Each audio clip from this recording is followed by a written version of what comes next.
People look at the Appalachians and just see rolling green hills and postcard trails. They don't realize these mountains are ancient. They're older than bones. I've pulled 42 bodies out of this backcountry over 30 years.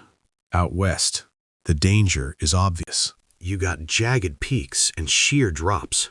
But here, the threat is hidden beneath heavy oak and suffocating thickets. There are places out here that haven't seen the sun in thousands of years. I'm the guy the rangers call when the dogs lose the scent. I track. I find what's lost. Usually it's just folks who underestimated the terrain. But every now and then, I find things that should have stayed buried. It all started on a Tuesday in late October. I was sitting in this beat-up diner off Route 19. I was tired, desperate, and vulnerable. That's exactly when the worst mistakes of your life come knocking. The bank was threatening to take my family's farm, a piece of land my granddad cleared with his own 2 hands. They wanted 40 grand by the end of the month, or it was gone. I was out of options. The bell above the door chimed, and these 2 guys walked in. You can always tell when someone doesn't belong in the mountains. They look at us locals like we're exhibits in a damn museum. The older brother introduced himself as Arthur. He was sharp, way too confident, and had eyes like a hawk looking for a mouse. He was wearing this pristine, expensive gear that hadn't seen a speck of mud. Then there was the younger brother, Thomas. He was just a shadow of a man. Pale, hunched over, hands shaking the whole time. He kept his eyes glued to the scuffed floor, looking absolutely terrified. Arthur didn't waste time. He slid a topo map right over my foreclosure notice. Then he dropped a thick envelope on the table. The flap fell open, and I saw stacks of crisp $100 bills staring back at me. He tapped his finger on a spot that made my stomach drop. Black Hollow Ridge. Warning, it's an unmapped dead zone where the logging roads ended 50 years ago. The local tribes say that ground is cursed. I told him absolutely nuffed. Say, a grim warning. Black Hollow Ridge is a dead zone. Pure and simple. The terrain is a nightmare, and the locals say the ground is cursed. They talk about things out there that mimic dying animals to lure you off the trail. Arthur didn't even blink at the ghost stories. He just reached into his fancy jacket and pulled out a thick envelope. He dropped it right on the table, and the flap fell open. 25 grand up front, and another 25 when we got back. $50,000 was enough to wipe my slate clean and save the farm. I looked at the cash.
poor guy looked absolutely terrified of his own brother. I should have walked away right then. But desperation makes fools of us all. I told them to meet me at my truck by dawn. We hit the trailhead just as the sun was bleeding over the eastern ridges.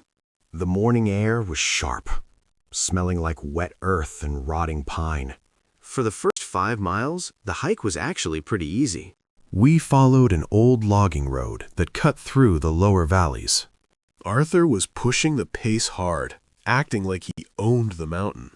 His fancy red jacket stuck out like a sore thumb against the trees. Thomas was already struggling, limping and breathing heavy in the back. But once we crossed the 10-mile mark, the whole vibe changed. We entered what the locals call a rhododendron hell. The canopy gets so thick it completely blocks out the sky. It turns the daylight into this sickly, bruised twilight that messes with your head. Around noon, I noticed something that made the hair on my neck stand up. The woods had gone completely dead silent. Say, in an eerie observation, no birds, no bugs, not even the wind in the leaves. When the forest gets that quiet, it means an apex predator is hunting. I told the brothers to hold up and grab some war. While they rested, I checked the damp soil near the edge of the trail. My gut was telling me we weren't alone out there. That's when I saw depression in the mud. It was a footprint, but it definitely wasn't a bear. It looked almost human, but the toes were way too long and it had no arch. The weirdest part was that there was only one track. It was like something dropped from the trees, took one step, and vanished. Arthur walked over and demanded to know what I was staring at. My heart was hammering, but I quickly brushed some dirt over the track. Say, it was just a weird sinkhole in the mud. I didn't want to panic them, but I knew what the tribal elders said about those tracks. We pushed deeper into the ridge as the afternoon dragged on. The terrain out there is just punishing. You're scrambling over these massive, slick boulders and fighting through thick briars. Thomas was really struggling to keep up. The guy was pale, sweating through his clothes and just muttering to himself. You could see the woods breaking him down, step by step. Arthur didn't have an ounce of sympathy for him. Every time Thomas stumbled, Arthur would just snap at him. He'd call him weak, tell him to man up. It was a practiced kind of cruelty. We finally made camp right before nightfall in this little clearing. I built a small smokeless fire so we wouldn't draw any attention. Out there, the darkness is like a solid wall. Arthur tapped out early and went straight to his expensive tent. He zipped himself in, completely ignoring the heavy silence pressing down on us. He just left us out there by the fire. I stayed awake, just feeding little twigs into the flames. I couldn't sleep. The silence in those woods was too loud. It felt like something was holding its breath just beyond the firelight. Around midnight, I heard a zipper slowly open. Thomas crept out of his tent into the freezing air. He looked absolutely terrified, like a ghost had just walked over his grave. He walked over and pulled a blanket real tight around his shoulders. He was shivering, but I don't think it was just from the cold. He sat down in the dirt, staring right into the flames. He just sat across from me for a long time, not saying a word. The tension was so thick you could cut it with a knife. Finally, he looked up, and his voice was barely a whisper. He kept checking to make sure Arthur was asleep. Then he told me the ugly truth. He said Arthur wasn't out here looking for closure. He was looking for a buried lockbox full of money. Thomas finally spilled the ugly truth he'd been holding on to for 10 years. His dad was this paranoid guy who made a fortune in shady logging deals. He thought Arthur was trying to steal it all, so he cashed out in gold and ran off into the mountains. But he didn't just wander off and die in some random storm. Thomas told me Arthur actually tracked him down to the old cabin 10 years ago. Arthur wanted the money, but the old man just laughed in his face. When his dad wouldn't talk, Arthur tied him up. He locked his own father in the root cellar beneath the cabin. He was gonna leave him down there in the freezing dark until he broke. But a massive blizzard hit, and they couldn't get back for 3 weeks. When they finally did, the cellar doors were ripped open from the outside. There were huge claw marks everywhere, and their dad was just gone. I felt this cold dread wash right over me. They lied to my face and dragged me out here for blood money. Worse than that, they brought the stain of murder into woods that already hate us. I stared him down and asked why he even came. If he knew what Arthur did, why would he ever step foot back out here? It just didn't make any sense. Thomas looked up at me, and the sheer terror in his eyes was chilling. He said for the last 6 months, he's been hearing his dad's voice outside his window, whistling this old song from when they were kids. Before I could even say a word, a sound echoed from the trees. It was a sharp, clear whistle. A jaunty little tune that cut right through the dead silence of the woods. Thomas froze solid. All the color drained right out of his face. He pointed into the pitch black and whispered that it was the exact same song. I stood up slow and pulled my hunting knife. I stared out into the dark, trying to let my eyes adjust. I kept my voice steady and called out to whoever was hiding out there. The whistling just stopped. For a second, there was nothing but the crackle of our fire. Then this wet, gurgling voice dropped right out of the canopy above us. It sounded like a man trying to talk with a throat full of mud. It groaned Arthur's name, saying how cold it was down there. Thomas let out this muffled shriek and scrambled backward into the dirt. Right then, Arthur's expensive tent unzipped violently. He burst out into the firelight, gripping a heavy caliber revolver. His whole confident, arrogant act was completely shattered in an instant. He swept the tree line with the barrel of the gun, his chest heaving. He started screaming into the dark, demanding whoever was out there to show themselves. I kept my voice low and stay. I told them to pack their gear right that second because we were leaving. We weren't going to wait around to find out what was hunting us. But Arthur wasn't having it. He snapped, screaming that we weren't leaving until he got what he came for.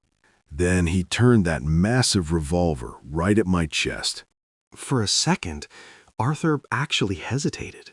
You could see the psychological weight of the isolation just cracking his mind wide open. His eyes darted around the shadows, and he lowered the gun just a fraction. But the greed had completely eaten him alive. He set his jaw and told me the cabin was less than a mile away. He swore if I tried to run, he'd shoot me in the leg and leave me for whatever was out there. I looked at him and realized he was totally God. He was willing to sacrifice all of us for a box of buried metal. With no other choice, we packed up camp in record time under the dim red glow of my headlamp. We pushed through the dark, using only the red glow of my headlamp. The forest felt completely alive around us.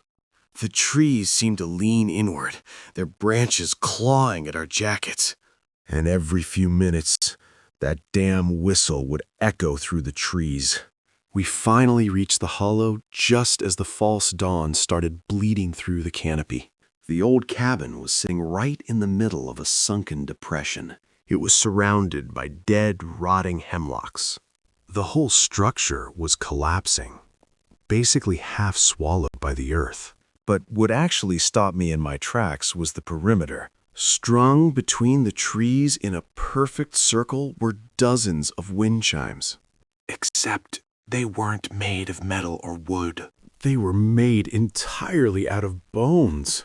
Ribs, femurs, and jawbones, all tied together with thick black hair. They were clattering together, even though there wasn't a breeze. And the tree trunks were painted this bright, unnatural shade of haint blue, covered in ancient symbols meant to ward off evil spirits. Someone or something had clearly claimed this land. But Arthur didn't care. He just pushed right past me, completely ignoring the bone chimes. His eyes were locked dead on that ruined cabin. He ran to the side of the structure and just started tearing at the weeds.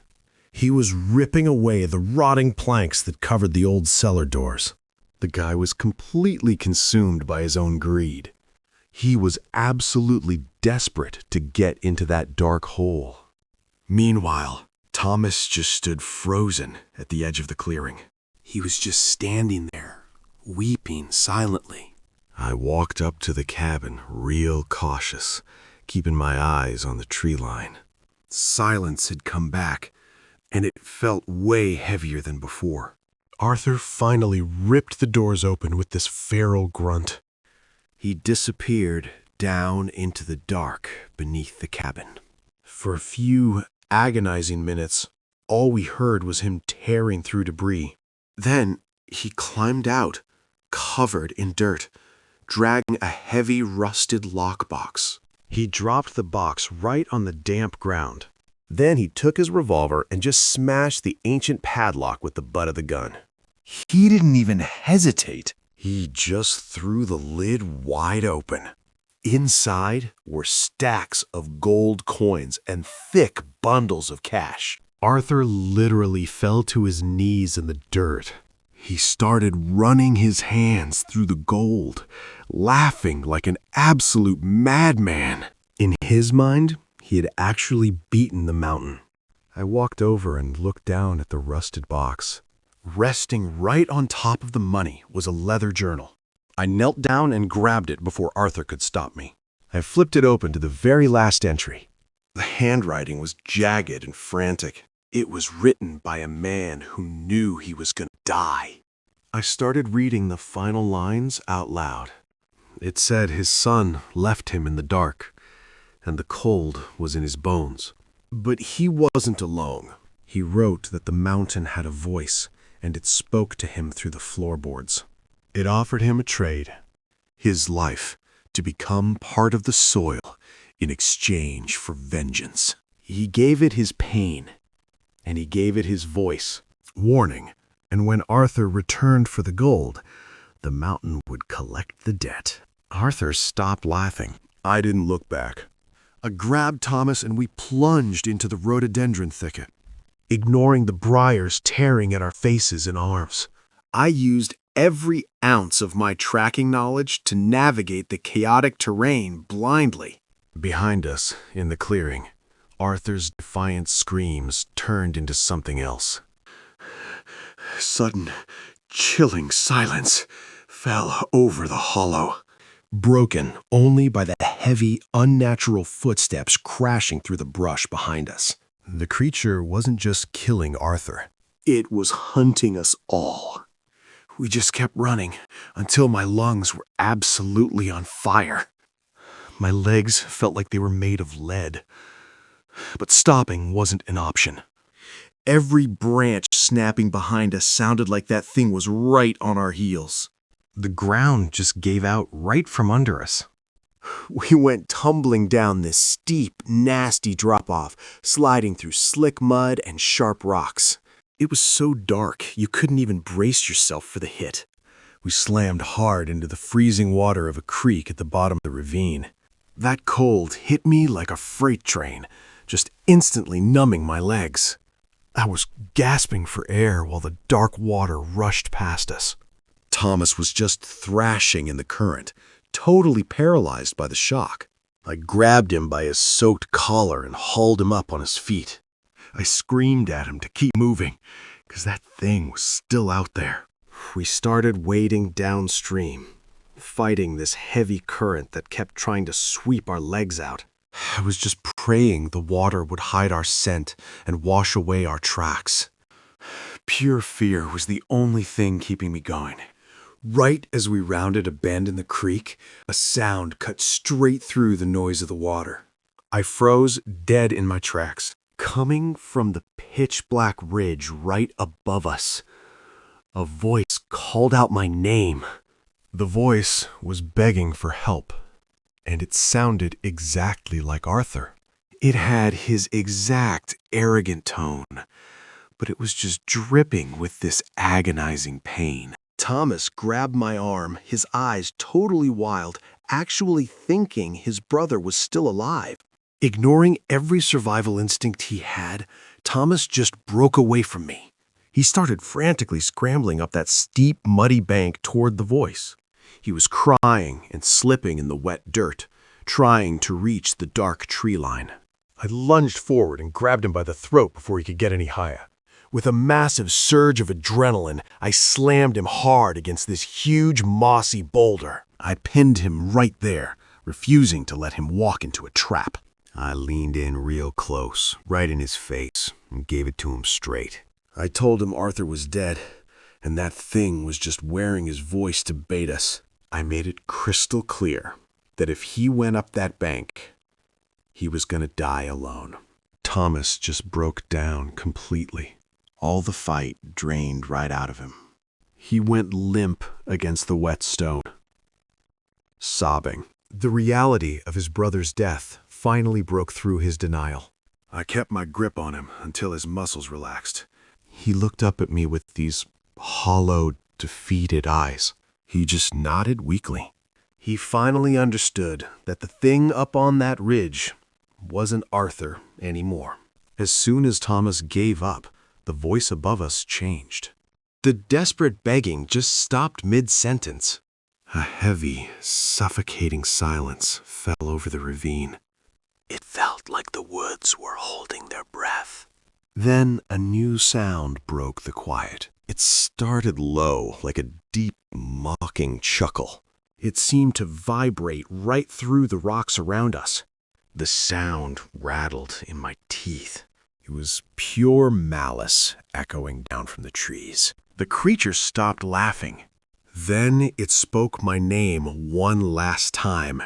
It wasn't Arthur's voice anymore. It was the crystal clear voice of the old man. It echoed perfectly over the rushing water. "Smart man, Elias," the thing whispered. The sound drifted away into the deep woods. "Keep your land," it told me. Those words just hung in the freezing air. The mountain had collected its debt, and it was letting us go. We didn't wait around to see if it would change its mind. We stayed right there in the freezing creek. We waded downstream through the dark, turbulent water. Every single step was pure agony. So legs were totally numb from the bitter cold. We pushed forward for another 4 miles. Strategic, we let the rushing current mask our escape. Fear of what was up in those woods kept us moving. We pushed way past the point of physical exhaustion. We didn't dare step foot on the muddy banks. We stayed in the water long after the first light of dawn. The sun finally rose over the eastern ridges.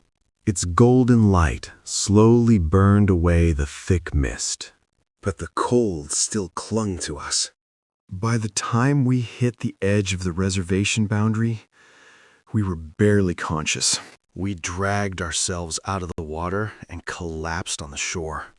We were hypothermic and bleeding from a dozen scrapes. But we had survived the night. A couple of tribal rangers found us right at the edge of the reservation boundary. We were freezing, bleeding, and completely out of our minds.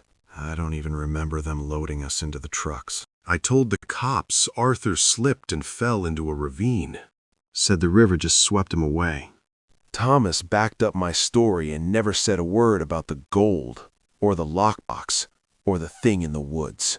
I took the cash Arthur gave me and paid off the bank. I saved my grandfather's farm. But let me tell you, I haven't slept a full night since we walked out of those trees. Thomas is in a psych ward out in Raleigh now. The nurses say he absolutely refuses to sleep near a window. He just spends his nights humming this old jaunty tune to drown out the wind. I still live right on the edge of the deep woods. Every evening, I step out onto my back porch and just stare at that tree line. But I don't go past the boundary markers anymore. Not ever. I actually spent 3 whole days painting the trunk of every single oak tree on my property line. Painted them all a bright, vivid shade of paint blue, just to keep whatever's out there from crossing over. Because I know the truth about these mountains now. The rocks and the dirt out here are soaked in ancient blood and forgotten debts. Human greed is a disease. But the forest is the cure. There are places out here where the paved roads end and the rules of civilization just die. And the things waiting in the dark, they don't care about your money, your pride, or your excuses. They only care about the hunt. So if you're ever walking in the deep woods and you hear someone calling your name from the shadows, no, you didn't. Keep your head down. Keep walking, and whatever you do, do not answer. I've pulled 42 bodies out of the backcountry in my 30 years as a tracker. But the only time I ever walked away and deliberately left a man out there to die, he was screaming my name. People think time heals all wounds. But out here, time doesn't heal a damn thing. It just buries it under the moss and the pine needles. Every piece of iron we drag up here, every dollar we bleed for, the mountain just swallows it whole. It's got an appetite that never ends. That freezing water just keeps rushing, washing away the footprints, the mistakes, the blood. It doesn't judge you. It just erases you. You drive up the highway and think you're safe in your metal box. But the second that pavement turns to dirt, you're not at the top of the food chain anymore. There's a heavy kind of dark in those thickets. The kind that presses right against your eyes. The kind where you can feel something looking back at you. They don't want your apologies. They don't care about your bank account or your regrets. They just want the hunt. They want the fear. So if you're ever out wandering the trails, taking your pictures, thinking you've conquered the wild, you better stay on the path. And if the wind dies down, and you hear a voice that sounds just like your brother, or your dad, or your best friend, you bite your tongue. You don't look back. You just keep walking until your feet bleed, and you pray it didn't notice you. Because these mountains, they're older than bones. They were here long before us, and they'll be here long after we're gone. And they are always, always hungry. I've spent my whole life walking these ridges, and I know the real truth about these mountains. People look at the trees and the mist, and they just see a pretty postcard. But I know that the rocks and the soil out here are soaked in ancient blood. This ground is built on forgotten debts that the earth always comes back to collect. I've seen firsthand that human greed is a sickness. It's a disease that rots a man from the inside out until there's nothing left but bone. People think money can buy their way out of anything. But out here, $100 bill is just another piece of trash for the dirt to swallow. The forest is the cure for that disease. And it doesn't leave any survivors when it decides to heal itself. There are still places left in this country where the paved roads just stop. Places where the concrete fades into the dirt and the map goes completely blank. That's where the rules of civilization die. The second you step off the path, you aren't at the top of the food chain anymore. And things waiting out there in the dark, they don't care about your money, your pride, or your excuses. They don't want to hear your apologies. Because they only care about one thing out here. The hunt. So, if you ever find yourself wandering out in the deep woods, miles away from anywhere safe, And you hear someone calling your name from the shadows. there are places in this country where the paved roads just end. Where the concrete turns to dirt, and the dirt turns to roots and rock. That's the boundary line, where the rules of civilization just up and die. Out here, your compass is gonna spin, and your radio is gonna give you nothing but static. All those things we built to make ourselves feel safe and in control, they don't mean a damn thing to the mountain. The things that live in the dark out here, they don't care about your money. They don't care about your pride, your status, or whatever excuses you brought with you. You can't buy 'em off, and you sure as hell can't reason with 'em. They only care about one thing. They only care about the hunt. And once they catch your scent, they're going to use every trick they know to pull you off the path. So, if you ever find yourself walking out there in the deep woods, maybe you're just out for a day hike, enjoying the autumn leaves, and suddenly, the birds stop singing, and the wind just dies. And you're standing there in that heavy, suffocating silence, and you hear someone calling your name from the shadows. Maybe it sounds like an old friend, or a family member who passed on. I need you to listen to me very carefully. No, you didn't. It's a trick, and it's playing on your heart to get you to step off the trail. You keep your head down. You lock your eyes on the dirt right in front of your boots. Don't you dare look into the trees, and don't you dare stop moving. You just keep walking. Even if it sounds like they're crying, even if it sounds like they're hurt. You put one foot in front of the other until you're back in the sun. And whatever you do, no matter how much it begs, absolute and final, do not answer. I took that blood money and paid off the bank. Saved my grandfather's farm, just like I set out to do. But I haven't slept a full night since we crawled out of that creek. Thomas is locked up in a psych ward down in Raleigh now. The nurses say he refuses to sleep anywhere near a window. Just sits there all night, humming that same old tune to drown out the wind. I still live right here on the edge of the deep woods. Every evening, I step out onto this porch and look at that tree line. But I don't go past the boundary markers anymore. I'm done. I spent 3 straight days out there with a brush. Painted the trunk of every single oak tree on my property line. Coated them all in a bright, vivid shade of haint blue. Because I know the real truth about these mountains now. I know the rocks and the soil out there are soaked in ancient blood. And they're buried deep in forgotten debts that gotta be paid. People think they can just take whatever they want from the earth. But human greed is a disease. And let me tell you, the forest is the cure. There are places in this country where the paved roads just end. Places where all the rules of polite civilization just die. The things in the dark out there don't care about your money or your pride. They don't care about your excuses or why you're out there. They only care about one thing: the hunt. So if you ever find yourself walking in the deep woods and you hear someone calling your name from the shadows, no, you didn't. Keep your head down and keep walking. Whatever you do, do not answer. I've pulled 42 bodies out of the backcountry in my 30 years tracking.